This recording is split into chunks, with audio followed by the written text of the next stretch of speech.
There is nothing wrong with your internet. Do not attempt to adjust your settings. We are controlling the podcast. We control the squealing and the screams. We can make your heart flutter, your eyes blur from tears, or sharpen your mind to crystal clarity. For the next hour, sit back. We are in control of what you hear. We repeat, there is nothing wrong with your settings. You are about to experience the awe and mystery known as the female mind. You are now entering the Fangirl Zone.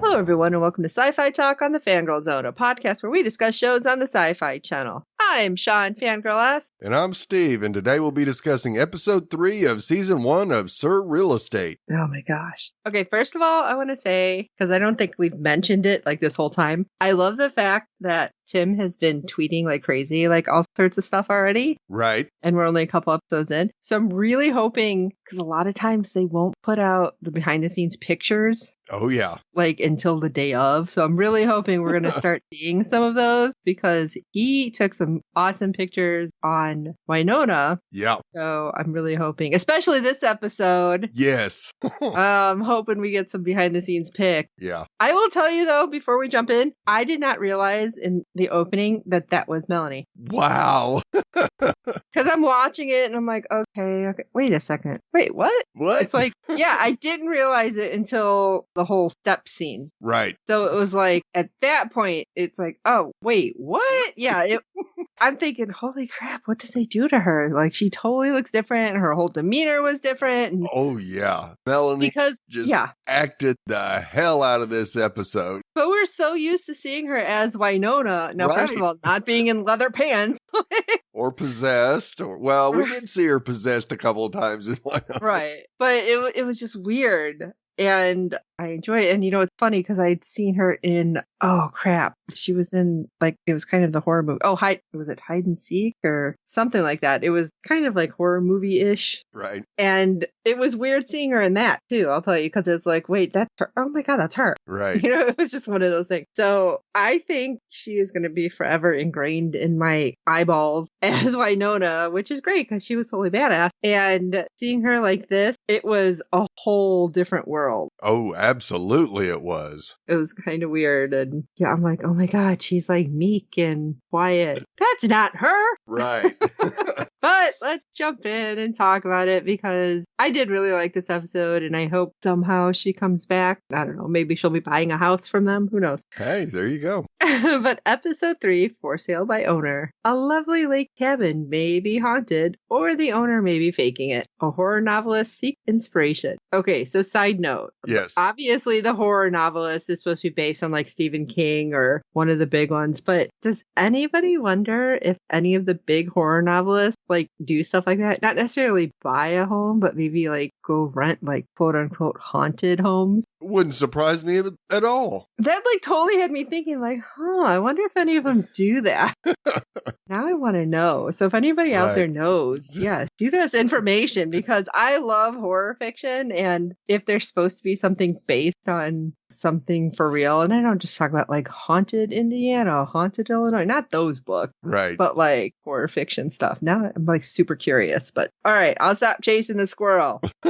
Maybe. I don't promise. Yeah. But let's talk about the cabin on the lake. At least it's not the cabin in the woods because that would have been worse. Well, I don't know. So I love that you found the address for this, by the way. Just in case anybody has some crazy SurrealEstate bingo, it's 107A Hill House Road. Yeah, one letter from Hell House Road. Yeah, but Hill House on Haunted Hill. There's a lot of horror movies. We can totally go with this. I wonder if that address was significant too. So again, if there's any horror movie buff, let us know. Right. So this week's featured home is a cabin on the lake that's for sale by owner. And that is a really nice looking area, by the way. Oh, absolutely. Beautiful area. although being, I guess, a city girl, even though I'm a burbs, I think that would weird me out being just out there because obviously when it gets dark, you're not going to have the light pollution that I think we're all used to. Right. And just having it like pitch dark, which she actually says at one point, I think that would kind of creep me out. Because I know, like, when we've lost power and it's so dark, like, oh gosh, something's coming. Something's coming out of the fog. But anyway, we have an older couple looking at the house and they just love the view on the lake. And the owner, who's kind of odd with like, I don't know, wavy reddish hair, is explaining brief history of the house that her grandparents built. And her tone of voice was so awkward. Yes, it was. Like odd cadence. But she continues to tell them that some night just before sunset, the lake looks like it's on fire. Oh, beautiful. Can't wait to see it. And if you listen closely, you can hear Grammy gasping for air. It took her breath away. Literally. All right. This is being weird. Yes, it is. And then the kitchen, which it's just small, cozy kitchen. But why are there so many knives everywhere? Yes, that was definitely an excessive amount of knives because there was at least 5 holders, probably more. Plus the ones that were hanging. Right. The ones on like that metal or magnetic strip. Which first of all, I would really love to have one of those, by the way. And personally, I thought that kitchen was quite small. Oh, yes, absolutely it was. You could tell this house was built in... back in the day. Yeah, back in the day. Probably 60s, maybe 70s. I'm thinking even further back. Oh, but it could be. Could have been 50s. Yeah. Anyway, after she shows them the kitchen and they ask, why are there so many knives? Well, the family loves knives. Long story. Let's go out and look at the deck, which again, amazing. Yes. If this is definitely one of those places you're like, dang, I wish I can go vacation there. If you're not creeped out by the dark. And the man's like, oh, it's so beautiful. And then the owner mentions scattering the ashes of their loved ones who died there in the lake. It's like, wait a minute, what? Yeah, hold on. The lady's like, yeah, how many exactly died here? Because it was weirdly specific, not just scattering the ashes of our loved ones here. It's the ones who died here. Right. Like, and then that took an interesting turn. Well, there's the cousin that dove off the dock and broke his spine. My Uncle Roger, who threw out his back trying to kick the cat and took too much oxycodone. And it's like, wait, what? Yeah, because she's just been like, and then you see a breeze start blowing. And she's like, oh no. And she falls down the stairs and the couple rushes to see if the owner's all right. And she's like, the house hates you, run. And they do. And they pour out of there. Yep. And I'm like, seriously, like this is the point. I'm like, oh, that's Melanie. Yeah. Hello. Yeah. Didn't realize it before that. And I don't know why. Probably, like I said, the hair and everything. She just looks so different. But the glasses. Yeah. You know what? And speaking so meekly. Apparently the Clark Kent disguise actually works, everyone. Yes. So we get to go back to the office, or not back, but we're at the office. And the brother of the owner of said lake house is talking to Luke about how his sister has run off another buyer from the house that they inherited. And he takes care of the finances and she just lives there as the caretaker. But really she has nowhere else to go. So Luke asks if they've rented it. And he's like, well, Harper insists that she can sell it herself. So that's where we're at right now. But it's been 6 months and a ton of people look, but nobody offers. I don't know what she's doing wrong. Yeah. Well, we kind of do, but yeah. Luke's like, well, why do you think it hasn't sold? And the brother's like, well, it's old. It's out in the middle of nowhere. And apparently weird stuff happened. Oh, well, really? Like, what kind of weird stuff? And the brother's like, don't worry. Isn't anything major? Isn't this what you guys do anyway? Really? Like, I'm listening to this guy and I understand he's flustered with what's going on and probably with his sister because he looks like one of those guys like, just sell it. I want the money. Right. Exactly. I thought that as well. But it's like, God, you're a douche. No wonder his sister is that way. Right? He's the dominant one in the family. Yeah, probably definitely. Picked on his sister all the time. Yes, definitely. It's just night and day between those two. Oh, yeah. Now, I don't know by the end if we see what she really is or not, but I just feel like I would want to slap him. And, well, he probably got slapped a couple times. That's all I'm saying.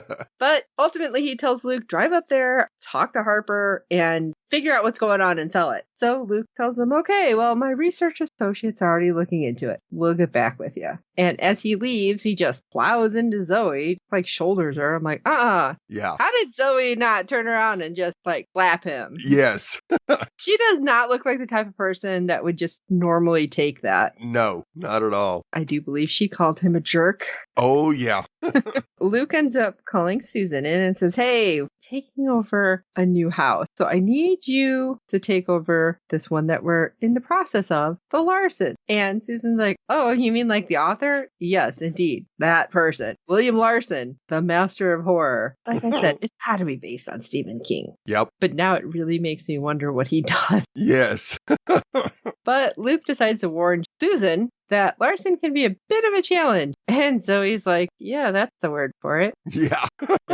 Yeah. And Lucy's like, every time he writes a new novel, he buys a new house. And Susan calls him a frequent flyer. And it's like, yeah, so I'm sure he's a closer, so you can fit him in, right? It's like, no problem. Surefire, right? This is easy peasy. Not exactly.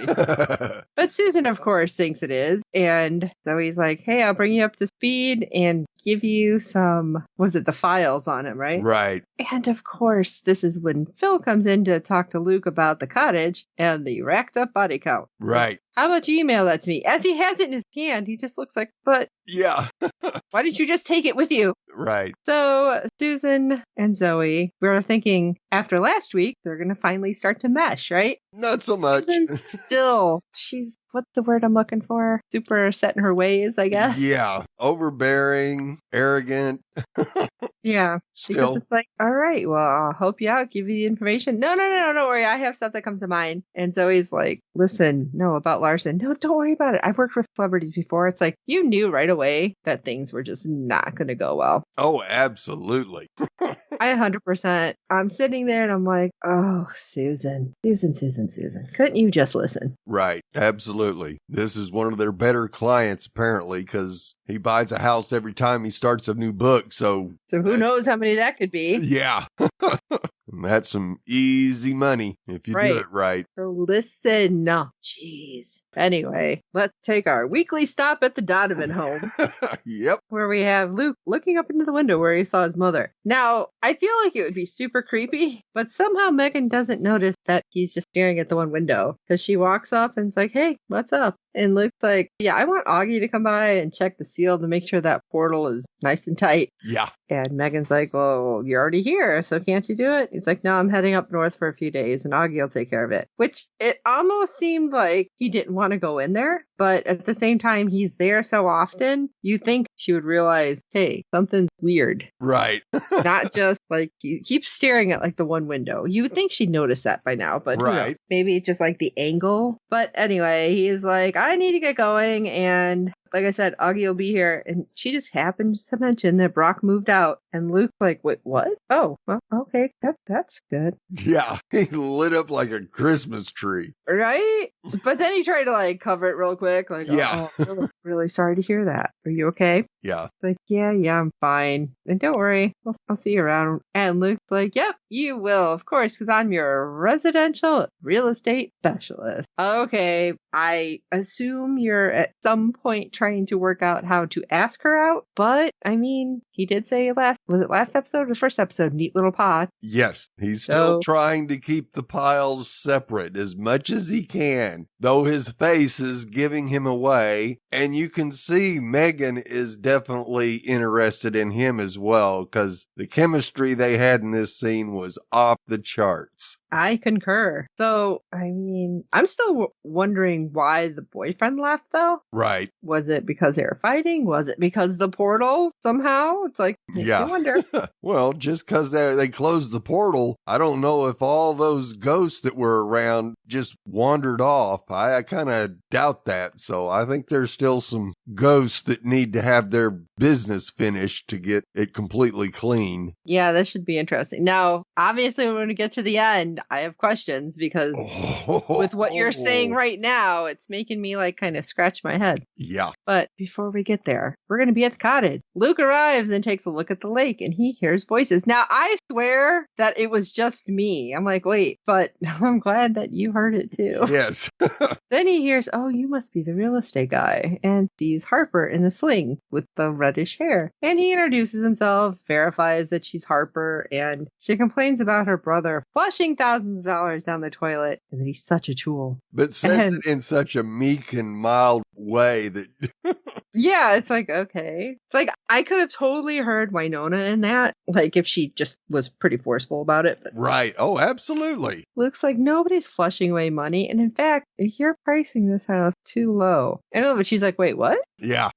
Yeah, the low price gives buyers the impression that there's something wrong with this place. And is there something secretly wrong? And she's like, well, I don't know. You tell me. And of course, then she starts acting squirrely again. Yeah. Harper's like, come in before it gets dark. You don't want to be out here after dark. Which turns out she's not wrong. No, not at all. But I don't think she knows that. No. Once inside, Luke tells her it's a beautiful view, and Harper starts to talk about how pitch black it gets after dark and anything can sneak up on you. Yeah, see, that's my thing right there. Right. There could be a bear, Yeah. an alligator, A wild animal. kaiju. I don't know. There could be a lot of things coming. But before she finishes, Luke mentions, oh, the shiplap ceiling must be original. And I love it because every time she starts talking about something, he just kind of breaks in and kind of breaks up her cadence and just like, Right. like, here's the kitchen. Oh, yeah, it isn't fancy, but it's functional. You may want to lose some of these knives unless you're planning on selling it to the Borgias. Yeah. And I love it. She's like, wait, what? Yeah. And Harper's like, let's go out on the deck. But before heading out back, Luke sees a music box that looks like the cottage, which I thought was kind of cute. Then I'm like, oh, it's probably creepy. Right. And Harper tells him that her grandpa made that for her Grammy. And Luke's like, oh, is that your grandmother, Samantha North? And she's like, yeah. And, oh, did she die here? It's like, what? And then it's like, okay, where am I in my story? Is kind of right, like what yeah. she was doing. Like, Exactly. okay, you're throwing me off my game. And Harper's like, oh, yeah. And if you listen closely, you can hear her final gasping. Oh, okay. And Luke just wanders outside. It's like, what? Yeah, he's on to her big time. Right. And Luke's just like, oh, yeah, a lot of your family caught the shuttle here, huh? Aunts, uncles, cousins. And Harper's like, yes, and their mortal remains are scattered over the lake. Oh, hey, is that a family tradition? What? What the heck, dude? You're not letting me be creepy. Exactly. Yeah, it's kind of weird, but, kind of like opening presents on Christmas Eve, because some people do that, and I just think that's strange. But hey, if that's your family tradition, it's like, what? Yeah. Oh, I love the duck. And I love her face. It was like, yeah, so what? confused. She was Yeah. not able to do her performance as scripted. Right, because she is not an improv kind of gal, is what it seems. Yes, absolutely. But Luke goes on with, oh, yeah, your brother said there's been some strange things going on. And she's like, yeah, strange things. Okay, yeah, footsteps, loud bangs in the middle of the night, the screams of tormented souls. What? Yes. Come on. So Luke's like, hey, how'd you hurt your arm? And she's like, a whipping wind came up from hell itself, and a strange force pushed me down the stairs. And that's when her hair starts to blow, and she's like, it's happening again. And he's like, or maybe it's just the Dyson air, was it the air tower? I mean, unless there's another reason that you're touching your butt. Yeah. Which is cool if it is. And she's like, turns off the tower and it's like, He's like, oh, that was pretty impressive, though. That took some commitment to fall down the stairs. You have my respect. Yeah.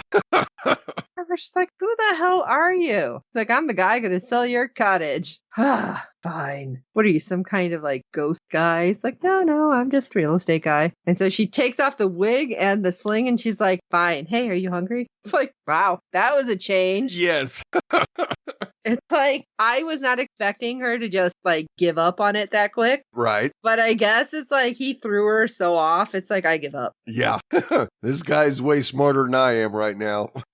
Yeah, like I said, she didn't seem like if she couldn't stay on like her script, she was going to be able to deal with it. Right. So I was impressed. Yeah, her script works for people looking at the house. That works real well. But for Luke, no, not quite good enough. It's like, you don't know the things I've seen, lady. Yeah, especially when we find out what Larson ends up with. Oh my gosh. So, speaking of Larson, he's with Susan and he is a little ticked off because all the homes she's given him to look at are a complete waste of his time. And where the heck is Luke? Well, he's unavailable right now, but if you give me a little bit more information of what you're looking for, and of course, listen, the story needs to flow out of me, and I need an environment which will help it flow uninterrupted. What? He's a writer. Of course, he's going to say something like that. So you need feng shui? I mean, what is it? Like, Susan doesn't understand this yet because Susan's still new. But listen, you show me better. You show me the most haunted houses in 12 states tomorrow, or I'm taking my business elsewhere. Wow, you got 12 states to work with? I'm sure I can find something for you. Yeah. Susan's like, oh, you want a haunted house? Well, duh. Of course. That's what I need. I want the walls bleeding. And I seriously thought that this was going to be the way for them to sell the Donovan Megan's house. Yes, absolutely. Yeah. I did too. Like, well, you literally have a portal to hell. Yeah. Yeah, that's what I was thinking. I'm like, wow, that seems pretty soon, but that's what he wants. Yeah. We can open it up. You can have a hellhound. You're going to have a crap ton of ghosts. The house tried to kill me. So there you go. Yeah. Yeah, let him deal with that large hand coming out of the portal. Right? Or the TV, like, that zooms you in and all of a sudden you're on the surgery table. Yeah. But at the same time, if something happened, then their frequent flyer would not be buying anything else. So, right.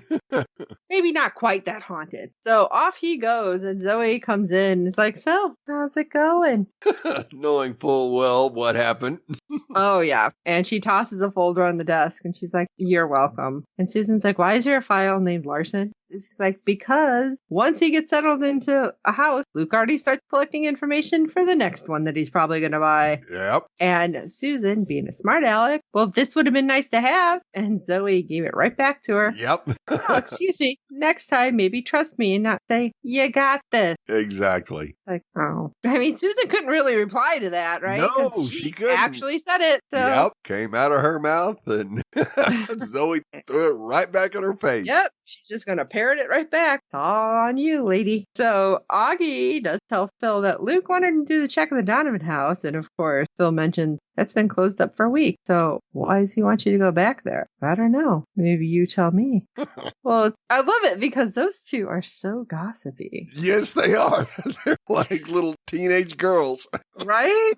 No offense to teenage girls, but I mean, no. It is kind of a stereotype. But cluck, cluck, cluck. That's all I'm saying. It's like, he has an unusual interest in this property. And Augie's quoting H.P. Lovecraft. And Phil, it's like, yeah, maybe it's not just the house he's interested in. Yeah.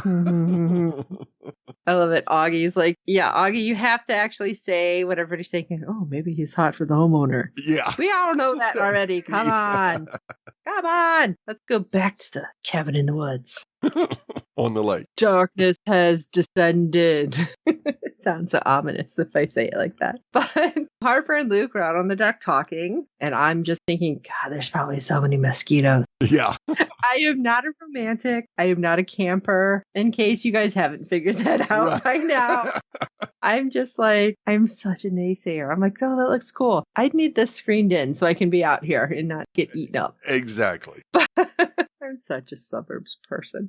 Anyway, Luke found out that Harper graduated college in biodiversity conservation and was offered a supervisor position that she wishes she had taken. I thought that was kind of interesting, and I'm thinking, what the heck is biodiversity? Right. But Luke's like, well, why didn't you take it? And it almost looked like she wasn't sure. Right. Because she says it's the year that me and my brother took over ownership of the cottage, and the same year my dad passed. And it was only supposed to be temporary that I was here, but I haven't left. And this just is where I belong. But she didn't seem real, like, hardcore on that idea. Right. It's almost it was like coming out of she her wasn't mouth. sure why. Right. Yeah. It was coming out of her mouth, but she wasn't really believing what she was saying. Yeah, exactly. And she's like, oh, it's nice having someone to talk to. And I didn't know if it was not that she was like falling for him, but that she was just super lonely. Oh, and absolutely. A super like introvert. Yep. And like going to school probably had a bit of a effect that it helped bring her out of her shell. Because after seeing her brother be super jerk, Yep. I can understand her not being super loud. Yes, absolutely. Like not having her voice. But Luke tells her, listen, I'll get the word out. We'll sell this house. You can move on. We're gonna sell it for a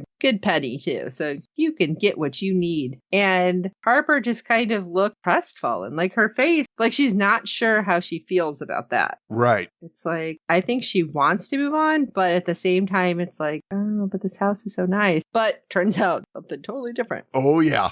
But she tells him she's going to go get clean linens for the guest room. And Luke's like, I'm going to make some phone calls and look around. So Luke's sitting on the dock and you see a shadowy figure pass. And I was like, oh my God, what is that? Yeah. Well, when he turns, it's Harper. And Harper's like, I'm going to bed, but I'll leave the door unlocked. It's like, yeah, not like there's a whole lot going on. Right. So he tells her goodnight and he goes back to his phone. And then we see a shadowy figure again. And he's like, oh, did you forget something? But when he turns, he sees a woman with super long, like blondish gray hair walk by in all, wasn't she in all black too? Yes. And he gets up and follows her. And I'm like, okay, there's no way she could have done something that quick, right? Right. Because he follows thinking that it's Harper. And he's like, well, you outdone yourself this time. Oops. But when the woman turns around, it's obviously not Harper. No. It's Grammy Sam. And Luke tells her not to go, but when he turns back after hearing something, she's gone. So again, unless that woman could sprint through the woods, Yeah. was not actually there. Yeah. The next morning when Luke joins Harper for breakfast, I love it because she's talking about, oh, I remember when all these seats were totally full of family and we were never allowed to argue at the dinner table. Right. We argued like cats and dogs otherwise. And Luke's like, so have you seen any of your relatives hanging around? My dead relatives? No. So it's like, okay, is he seeing, like, does he just have like this vision or what's going on? But well, because he grew up in the house that he did, I think he is able to see things that most common folk aren't able to see. But you think that Harper's never seen her? That I don't know. Actually, with Harper's reaction later, I don't think she has seen her, has she? Right. I'm like you. I don't think she's either seen or heard or anything. So Luke does say that there's a lot of interested people and, hey, do you mind if I put my sign out front? And I love it because Harper's like, yeah, good luck. Mine always gets blown over and ends up in the middle of the lake. That seems really weird. Now? Yeah. Yeah. So Luke's like, yeah, do you have a shovel I can borrow? I kind of feel like he would have one. You would think? Yeah. It's like, why don't you have all the tools in your car, man? But Luke sees the house music box again and cranks it up. It's like, I feel like this is a thing. You keep doing it. And it seems like things get worse every time. Oh, yeah. So let's go back to the Donovan house, though. Augie and Megan are in the basement, and Augie's taking measurements. And I love it because Megan's like, "Should I go grab a pork chop now?" Yeah. And like, I think I would just like have it in my hands just in case. I mean, like, I got the pack. Right. And Augie's like, no, everything seems good. It's probably just interference from your Wi-Fi router. Yeah. And Phil comes down. Now, after last time, I figured Phil would be a little more uneasy about coming down there. Oh, absolutely. But he's just like, do. And Augie's like, yeah, any luck finding our spectral raccoons? And Megan's face is like, what are you talking about? Exactly. And Phil has to explain, well, one of your neighbors reported seeing glowing raccoons in his garbage, but then he finally copped to the fact that maybe it was just really good weed or really bad weed. I don't know which. And Megan decides to mention that Luke does seem to have a special interest in this house, doesn't he? And of course the guys are like, as they look at each other. Right. And I'm like, oh, cluck, cluck, cluck. And then Megan just goes on, oh, I guess it's only natural though, because Luke's mother lived next door. And of course, this was the last place anybody saw her alive. And they're like, wait, what? Yeah. Yeah, no idea. Which no. I'm like, okay, so did he just happen to divulge seriously sensitive information to Megan? Or like, were the guys just surprised that he told Megan that? I mean, what do you think the deal was? Because Megan looks at him and they have no idea what she's talking about. Exactly. And so, I think Yeah, it goes back to his neat little piles where he actually crossed the line when he tells Megan the story about his mom. Oh, okay. You know what? That makes sense. In the motel room. And of course he hasn't told the guys because guys is work and mom is personal, family. So we keep those separate. See, I didn't think about that because, I mean, they're so close working together that Right. you think that he would tell them something, but at the same time, you know, if they don't ask, Right. maybe he would never say anything. So I found that interesting, though, that he It was so great open to about see their reaction to something that they didn't know anything about. It was like, what the hell? Yeah. And again, are the guys going to feel like he should have shared this? Are they just going to question like, oh, well, you just shared that information with a total stranger, not us. I thought we were closer. How are they going to feel? Yeah, I could see them being a little offended by this. Now, will they bring it up? I don't know, but it would be curious to see. I don't want to say excited, but I am really like interested in it as well, because I feel like one of the guys might be really hurt that they didn't know, and the other one might be like, oh, so you're opening up to somebody new. Okay. Right, yeah. So it's like, I don't know which way it's going to go, though. I'm going to be honest. Yeah, I could probably see Augie being the one that will be offended, but Phil's always the one who's saying, oh, yeah, he's going to get him some, so... We're all for that. I guess we have to wait and see. Yeah. We get to go back to the cottage and we see Luke getting the sign out of his SUV and he starts hearing the voices again. Now, first of all, he was really close to that trunk door or, trunk opening. Right. Like the way he was moved, I swear I was waiting for like somebody to push his head and him to like knock himself out, basically. Right. But instead, he turns and looks at the dock and he starts walking almost like he's possessed. Right. Like, did you notice that? Yes, I did. And he's looking in the water and he just like had this weird look on his face. But he turns just in time for Harper to hit him with the shovel. And I was like, oh my God. Yes. She can't kill him? No, you know each other. No. Like, oh my gosh. But instead of us seeing what's going to happen. Of course. No, we go back and we see Susan showing Larson another house. And you're trying too hard. What's next? Well, next is the red house. And red, the color of murder and blood. And next. Yeah. And then they're outside this house and Susan rings the doorbell. It's like, wait, shouldn't you like have a key at this point? Yeah. And he just looks at her. And I'm looking at this going, wait a minute. Hold on. Yeah. Oozing from the door. Yeah. It's like on like every bit. It's just this black ooze. And she's like, this place is literally oozing with possibilities. And Larson's like, no. I'm trying to figure out what the hell that was. Right. Because I'm just like, that looks disgusting. Yes. No. Yeah. That's okay. Next. And Larson's like, listen, I just don't think we're clicking. So if Luke can't help me out, she's like, listen, I have one more to show you. One more. And he's like, fine. Otherwise, it'll be time for some new blood. And you're thinking, great, this isn't going to be able to close this deal. Right. And that's going to really not set well with Luke. No. But there was an envelope in the Larson file. Yes. That did read, in case of emergency. Yes. Well, that could be what she has to show him. Yep. She's got one more try. Fingers crossed. But back at the cottage, we see Harper sitting at the table eating a sandwich, and we hear some weird noises. So Harper gets up and removes the lock to a small closet, and Luke is bound and gagged. And when she removes the gag, she tells him the house is ours in a very creepy voice. Oh, yeah. That was definitely a possessed voice. Yeah. And Luke's like, yeah, you should hear what you're saying. And is somebody using you as their Bluetooth speaker? It's like, wait, what? Like, it took me a second to realize what he was talking about. Right. Because then possessed Harper's like, we are the North. And Luke's like, yeah, and you are Harper North, and you live in this cottage, but it's not just a cottage, is it? And I'm like, oh my God, what is it? Is it portal hell? What is this? Yeah. But Harper, you can see, is like becoming confused. Yeah. And Luke keeps going. It's like, oh, this has something to do with the ashes of your dead relatives. And somehow they're controlling you and trying to keep you tied to the property. But I can help you. Just cut me out of the rope. But she grabs a knife and I was like, oh, crap. Yeah. Because it looked like that's not a cut me out of the rope type of hold. No. But thankfully she does end up cutting the rope around his wrist and not like stabbing him because I got really worried. Yes.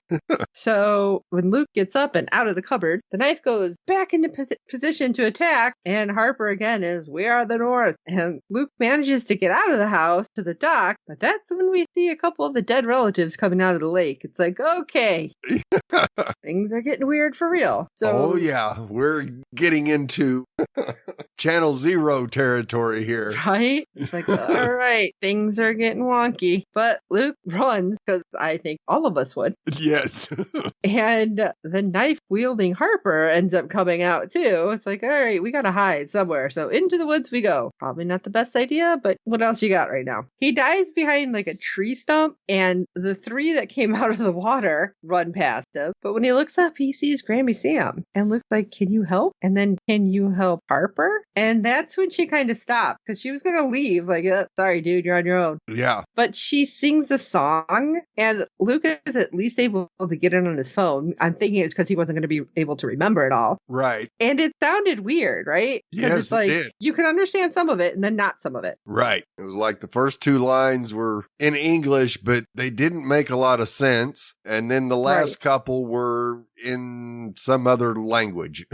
Yeah, but when he looks up again after he'd recorded it, Grammy was gone. So of course Luke is confused because, hello, why wouldn't you be? But he hears something and at least is smart enough to hide behind that tree again. Yeah. Apparently he had a pretty decent, nice sleep on the ground behind that tree though, because he wakes up in the morning, doesn't see anybody. So he heads for the cottage. I would think the car, but right. He's got more guts than me. He sends Phil a recording and it's like, figure out what she's saying. Get back to me ASAP. Well, I'm glad you have somebody on the case because, yeah, it was weird. I didn't understand what she was saying. Right. And as Luke enters the house, Harper's in the kitchen cutting up some fruit, humming a song. Now, was it the same song that her Grammy was humming? Or is it the music? Surprise me. Yeah, I thought it was the music that we hear on the cabin music box. Oh, okay. Which is tied to Grammy anyway. Oh, yeah, that's true. So Luke managed to grab his keys off the counter, and Harper, possessed Harper, turns around with the knife up. Luke being Luke, like, can I leave a message for Harper? It's like, what? So she lowers the knife, and he tells her that her dead relatives want to keep you here, but that's not a life. Not for someone as terrific as you, Harper. It's like, wait, what? Again, I'm like, oh, that's so sweet. He knows exactly what to say. Yeah. So Harper puts down the knife and reaches for Luke's hand, and they run out of there. So I'm worried at this point. It's like, oh no, they're going to do something. Right. But Harper's like, I don't know if driving fast is going to get us anywhere because I can't leave. And she keeps telling him, it's like, yeah, it's great, but thanks for helping. It's not going to help. Right. And of course, Luke's like, yeah, I just have to get you out of here. I wondered if they went like out on the lake, if it would have done something different. Or right. Turned around. That would have been weird too. Yeah. But Luke is not thinking about that. He's like, well, hey, what other languages does your grandma speak? And he's like, none. She's from Nebraska. Right. I'm like, okay, any old country kind of people in Nebraska? Right. Like Minnesota had, some Norwegians. I'm like trying to think of like, nothing comes to mind. Right. So they end up taking a turn and you're thinking, okay, they're gonna make it. They're gonna get away. And they're right back at the cottage. See, I told you. And she just gets out and goes back into the cottage. And I'm like, what? Okay, that was weird. And I guess Luke would be able to leave because the other people have been able to leave. Right. But not with Harper. So makes me wonder what would happen if her brother showed up. Yeah. You can stay there, you big jerk. Yeah. Luke's phone rings and hey, it's Phil. Well, what did you find out? It's like, well, I don't know. Not one of the languages in our database over 6,000 languages. What? What the heck? Yeah, Augie's like, oh yeah, it kind of sounds similar to, okay, no, gotcha. Yeah. And this is what kind of made me mad because Phil's like, oh, have you tried to play backwards? Well, why didn't you do that to try to figure it out before you called me? Exactly. I'm dealing with weird stuff happening here, people. But Luke tries it, which I don't think that's a feature on any recording device on your phone. But hey, I could be wrong. But he still can't quite figure it out. Right. So we're back with Susan and Larson at the Last Chance house, which looked completely unimpressive. And of course, Larson's like, this is like the Brady Bunch house. What the hell? Yeah. Snatches the key away and he goes inside. And as Susan is texting Zoe, and I thought she was texting Luke for a different option. Right. So he's like, trust me. It's like, yeah, this is not very good. Larson gets back in the car and I thought he was going to throw up. Yes. He looked like he had seen a ghost, all right. He's like sweating and he's like, I'll take it. And she's like, what? Yeah. I'll take it. I need it. Whatever it takes. Like, oh, okay. And he's like, do you have a Xanax? She's like, oh, you've totally picked the right agent for that. Yeah. Yeah, Susan seems like a Xanax person. Yeah. But she goes back to the office. She's like, who just closed the deal with Larson? And Zoe's like, I think one of those fingers should be pointing at me. And she's like, oh, yeah. Yeah. She used her thumb to yeah, it's like, okay, down inside. Yeah. I wonder if she's going to get some of the commission then, too. She better. But Susan's like, oh, what did I miss? What are we talking about? It's like, oh, apparently we have the group all sitting there talking about what's going on with that Donovan house. And Luke has some history with the house. And Zoe's like, yeah, family thing, not just crushing on Megan. It's like, oh, yeah, okay, maybe it's both. And I think they looked mad like she didn't want to gossip. Right. Fine. So Susan does apologize to Zoe, though, for being dismissive and condescending, because that's a flaw in my character, and I'm working on it. Yeah, we'll see. Are you, though? Especially when she's like, I thought you were just an office manager. It's like, oh. Yeah. For office managers everywhere. Oh, yes. Really? Yes. Yeah, you don't know. But finally back at the cottage, Harper tells Luke, I'll just stay and I'll keep the family peace. It's like, no. Listen, that's not going to do it. They're dead, you're alive. And then next thing we know, every seat at that table is taken by the dead relatives who apparently have been scattered in the lake. Right. And they're arguing over keeping control of Harper, and Luke butts in and they listen, like they hear him. Yeah. So that kind of surprised me until the one gets up and grabs Luke by the throat. Yeah.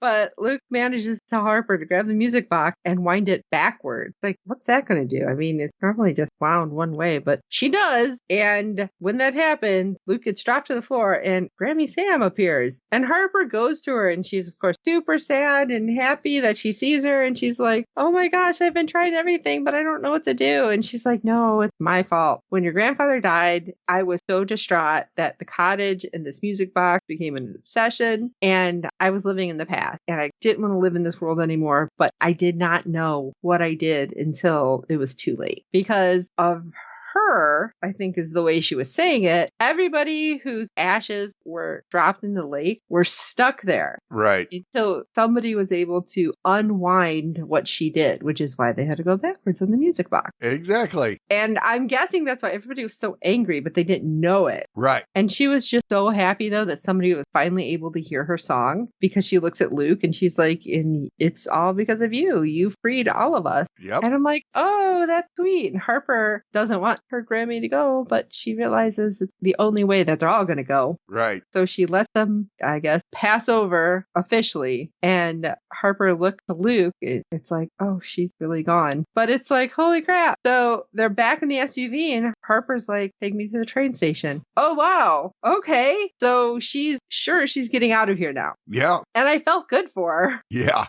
And okay, I thought she said it was like a 3.5-hour train ride to Dogwood State Park. No, it was 7.5. That's a long That's train. a long train ride. Yeah.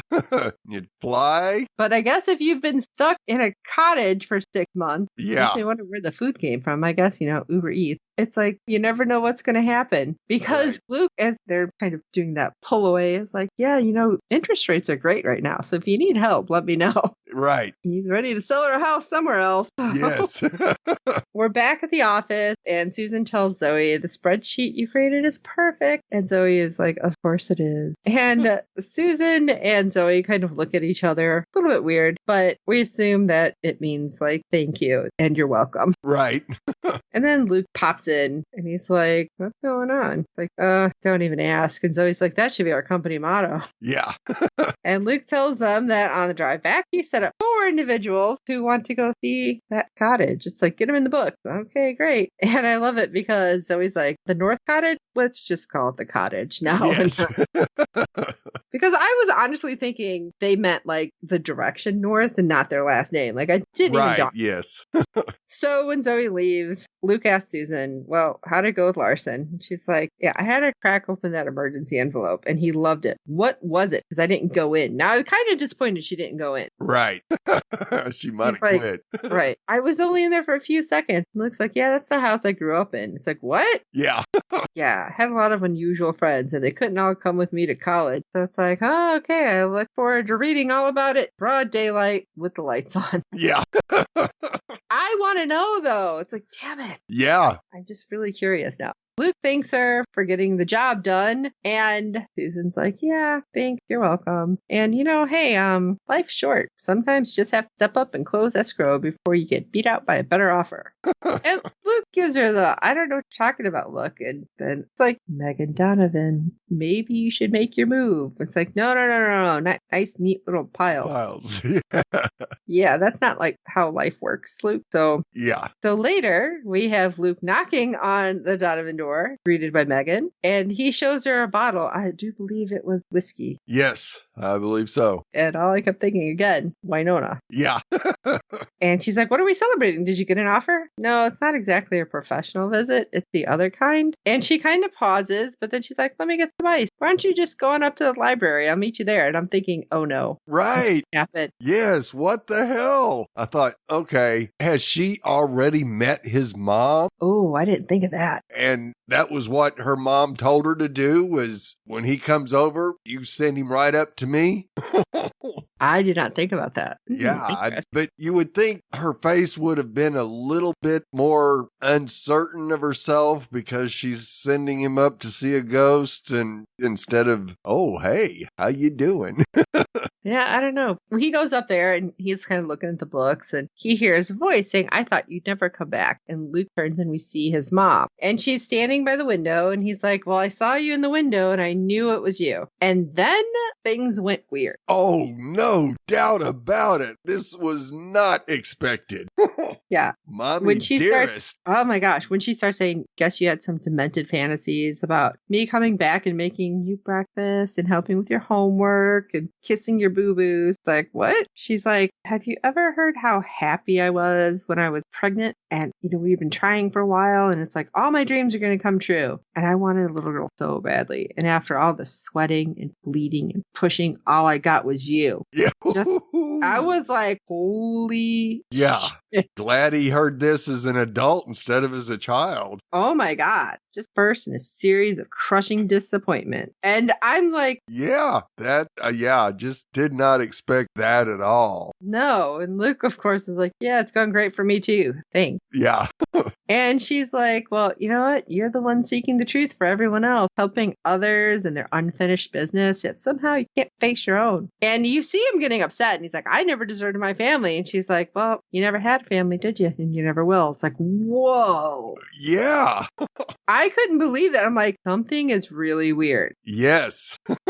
And then she's like, and why don't you tell the tramp that I'm sharing this house with to go back to the lawyer? At least he knew the right buttons to press. I'm like, holy shit. Yeah, seriously. No hold barred coming out of this lady's mouth. And he tells her to shut up. And she's like, is that any way to talk to mommy? And that's when Megan comes in and she's got the drinks and she's like, hope you like it strong. He turns around and you just see the pain on Luke's face and the like unshed tears. And he turns back and she's gone. Now, this is what I wanted to ask you about this moment. Okay. Because we know that she called a couple times, like before she disappeared. He had said that. Yes. And we're assuming that she wanted to reach out for something because obviously she wouldn't come back just to be like a super witch, which I wouldn't think, but who knows? Right. You never know. That's true. But with the house, do you think that she is trying to push him away, like saying like the most horrible things to push him away because she knows what this house can do, or that something like with the unfinished business that she knows what's going on with the house because she's now part of the house And she knows the only way to save basically everyone is to, well, either way, it's like be the super witch. That's a really good question. Because, yeah, I can see from a human standpoint that, yes, she did reach out to him a couple times when she moved back into town, but he never answered the phone. Though, of course, he did say he called her back, and when she answered, he hung up. So, yeah, I can see where that's probably hurt her, and all this lashing out could be her getting her pain out at him. But, yes, I can also see the other option is she's trying to tell him to get out of the house because it's bigger than anything you've dealt with before. Mm-hmm. Like, I'm feeling like it's something more like that. Right. Very possible. Because, even know. though they closed the portal, there's still all those ghosts. I don't think closing the portal got rid of the ghosts. And, it wouldn't surprise me if we saw our surgeon back. Mm-hmm. Or even like, something that's worse. not her. It's like the house, or like the surgeon looking like her and just being even like taking like all his insecurities and like projecting them back or something. Very possible. That's what I thought. It was just weird. It's like, oh, he has to help with the unfinished business. But maybe this unfinished business could totally take him out or something. Right. Or maybe she thought he needed to get his unfinished business out of the way before handling the house's unfinished business because it was going to be that big. This one just has a lot going on. Oh, it does. Like the end of this episode had so much that it's like, okay, how do we unpack just this one scene? I know.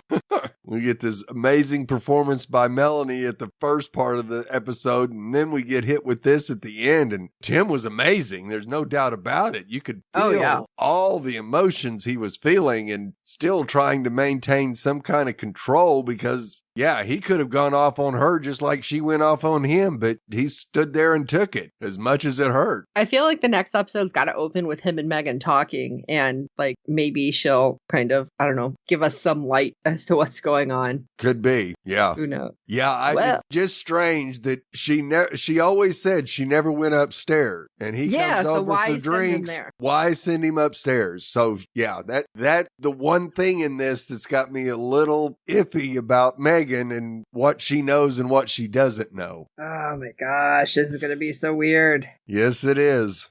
Well, Steve, did we get any feedback for this episode? Oh, we sure did. An episode with Tim and Melanie in it. Of course, Jazz would give us some feedback. So let's hear what she thought of the episode. Hello, this is Jazz with a review of SurrealEstate Season 1, Episode 3. I enjoyed that Zoe played it really well when she handed the file to Susan, who had of course walked in with still an attitude. To trust me, I know how to deal with authors. And she really, really didn't. And so when Zoe gave her the file saying, oh, by the way, this is what I would have given you had you trusted me, and it would have really helped you out, I thought you played it cool. I like that. I thought that the person who was Harper, who owned the house, was just being very possessive and trying to torpedo it because she enjoyed being in the house. I'm not sure what she did for a living or how she got the food. Maybe her brother mailed her food or something or gave her a stipend. But then I find out that it isn't that she's possessive of the house, it's the house is possessive of her. So that definitely explains why she didn't leave for that job that she internship in the summer. And once you get taken over as a ghost person and stuff your realtor in a closet, that's kind of heavy. So if I saw any dead relatives walking out of the water, I'd run too. Sheesh. They all look very scary with the black eyes. And that's why you use graveyards and don't bury them on your home property, because that, I'm sure, avoids things like that. So this is a very good series. I enjoy it. It's funny. It keeps you guessing, gives you the scares that you're expecting. It's not too scary, so I can get into it. And even if it was, I'd be able to hide my face for a while and then go back to it, sort of like Grimm. So I did think that the resolution was rather clever, and it was good that he had the touch to be able to see her great-grandmother, I guess, and know how to help Harper out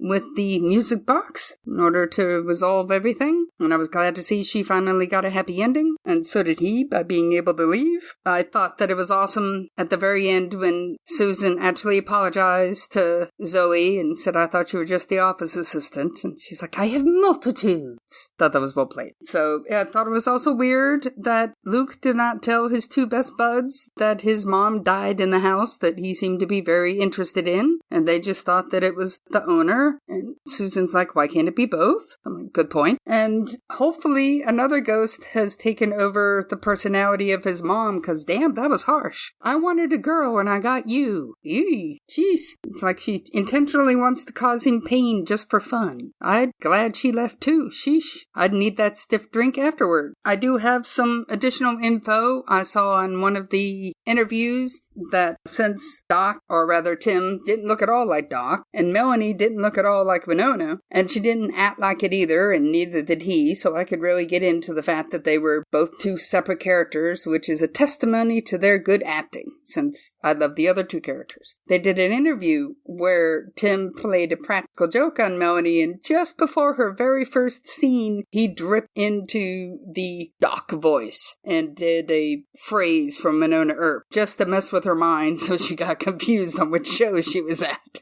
And she slapped him in the arm and said, don't you remember you did that to me? He's like, no, of course not. I'm innocent. So I thought that was cute. So they're evidently still very good friends, even though they don't see each other on a daily basis on the show. So enjoy the series, enjoy the podcast. Talk to you later. Bye. Well, thank you, Jazz, for that great feedback. I had no idea that they had the little blooper thing. Yeah. That's awesome though, because now I want to see it. I could just see him saying Winona or whatever. Yeah. I can't do the Doc voice, but I know. Just to kind of mess with her. Yeah, that's classic Tim for you right there. Oh my gosh. I'm glad that they're going to have interactions, even if it's not in their show, right, beyond this. But so talking about the food, you know what? I honestly thought about that, but then I'm thinking, okay, we've all been locked down for a year and a half, right? And how many times have we gotten food delivered? Not just takeout, but groceries and everything else. So I kind of went, oh yeah, she just have it delivered, because anybody can come there. She just can't leave. Right. Yeah, that's the only way she could have gotten food. Unless it's some ghost food that just keeps replenishing, which is weird. Yes, it would be. Yeah, we definitely like the way Zoe handled Susan in this episode with Larson. Yes.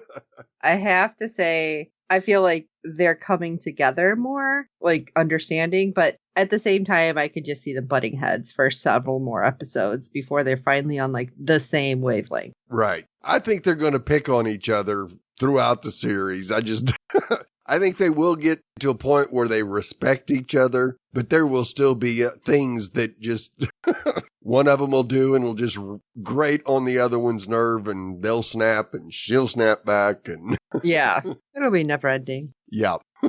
And 100% agree with you with bury him in a cemetery, not in your backyard. Exactly. Not in a lake.